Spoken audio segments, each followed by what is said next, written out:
Genesis 1:1 and other places in the Bible speak of a beginning or the beginning. In the beginning, God created the heaven and the earth. Psalms 90 verse 2 mentions that God is from everlasting, and that's in other places in the Bible as well. So is there a beginning of time? Well, you can certainly be a saved, forgiven, born-again child of God and believe that there is a beginning of time. And I think you can be a real Christ believer, forgiven, etc., and not believe that. I think that from everlasting is the clearer of words, of phrases, because the beginning, well, the beginning of what? The words of time are not in Genesis 1:1. It could be the beginning of creation.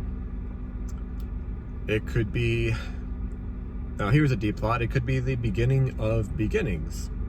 Because if there's an infinite past, like the words from everlasting seem to imply, then no matter what happens in the infinite past,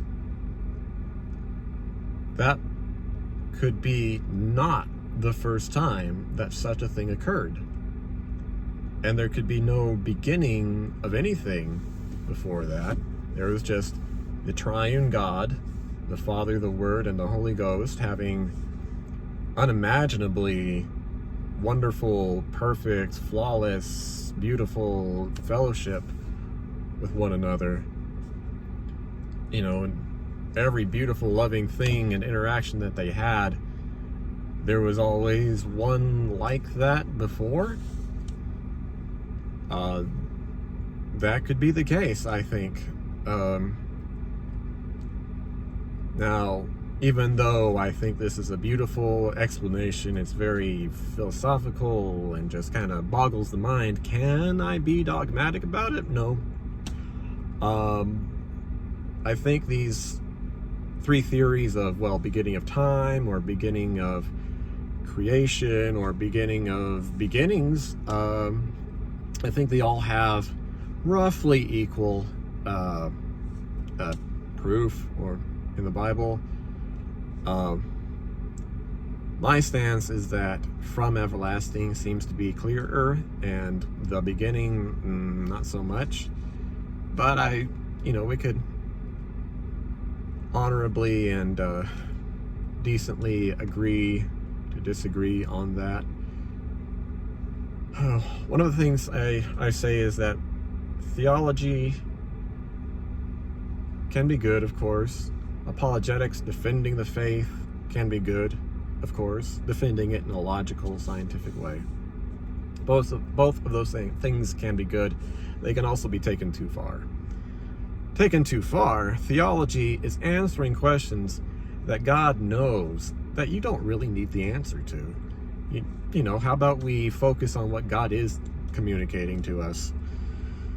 That's probably more important if God thinks it's important enough to tell us. And apologetics, that is defending the faith logically and scientifically, that can easily become answering questions that hell-bound unbelievers were never really curious about anyway. It's answers that they never really wanted.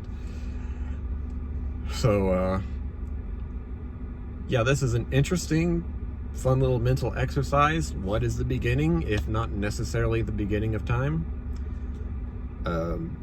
It could be just super simple, beginning of creation.